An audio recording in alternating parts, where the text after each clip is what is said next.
15,00,000 कोटी हा आकडा आहे भारतातल्या ताज्या घोटाळ्याचा, शेअर बाजारातल्या एका कंपनीच्या घोटाळ्याचा. कंपनीचं नाव आहे राजेश एक्सपोर्ट. सोन्याच्या बाजारामध्ये काम करणारी ही कंपनी, पण व्यवहाराच्या बाबतीत निव्वळ भंगार.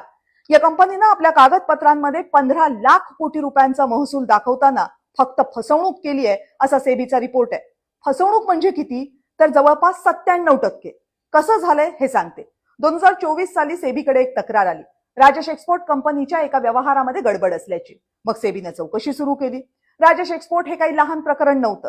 राजेश मेहता यांची ही कंपनी. राजेश मेहता म्हणजे भारतातले गोल्ड किंग. सोन्याच्या व्यापारामध्ये हे नाव सर्वात अव्वल. 1989 साली बंगळुरूमध्ये या मेहतांनी सोनं चांदीचा उद्योग सुरू केला होता. आणि मग हळूहळू नाही, प्रचंड गतीनं व्यापार वाढला. देशात आणि देशाबाहेर सोनं विकणारी, एक्सपोर्ट करणारी मोठी कंपनी असं नाव झालं. 1995 कंपनी शेअर मार्केटमध्ये लिस्ट झाली. आता ती फक्त दागिन्यांपुरती मर्यादित नव्हती. सोन्याचं उत्पादन, सोन्याचं शुद्धीकरण आणि सोन्याचे दागिने बनवणं अशा सगळ्या टप्प्यांमध्ये ही कंपनी काम करत होती. व्यापार मोठा होता, नफा प्रचंड होता. पण 2015ला राजेश मेहता हे नाव अवघ्या जगाला माहीत झालं. कारण राजेश एक्सपोर्टनं स्वित्झर्लंड मधली वल्कॅम्बी नावाची कंपनी विकत घेतली. वल्कॅम्बी ही सोनं शुद्धीकरण करणारी जगातली सगळ्यात मोठी कंपनी. 3,831 कोटींचा सौदा होता आणि त्यासाठी राजेश एक्सपोर्टनं 1 रुपयाचंही कर्ज घेतलं नाही. ही ऑल कॅश डील होती. त्यानंतर राजेश एक्सपोर्टनं मागे वळून बघितलंच नाही. अवघ्या जगातलं 35% सोनं आपली कंपनी रिफाईन करते असा या कंपनीचा दावा. ही कंपनी मग लाखो कोटींमध्ये व्यवहार करू लागली.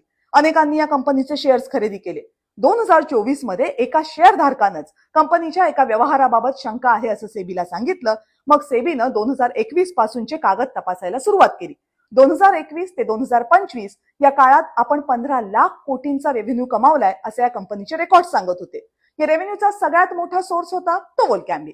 सेबीनं वल्कॅम्बीचे रेकॉर्ड तपासले, पण काही जुळेना. वल्कॅम्बीचे रेकॉर्ड 15 लाखाच्या 2% पण रक्कम दाखवत नव्हते. कंपनीनं आफ्रिकेमध्ये सोन्याच्या खाणी आहेत असं सांगितलं, पण त्याचाही कुठेही कसलाही पुरावा नव्हता. आता कंपनी म्हणते सेबीच्या रिपोर्टमध्ये जे काही आहे ते सगळं खरं नाहीये. पण या रिपोर्ट नंतर शेअर कोसळले. शेअरधारकांचं हजारो कोटींचं नुकसान झाले. पण या नुकसानीत सगळ्यात मोठा वाटा आहे तो LICचा. या कंपनीचे 10% शेअर्स LIC कडे होते. तो पैसा भारतातल्या गोरगरिबांचा आहे. भारतातल्या एकाही महत्वाच्या म्युच्युअल फंडानं राजेश एक्सपोर्टमध्ये पैसे गुंतवले नव्हते. मग LICनं का गुंतवले?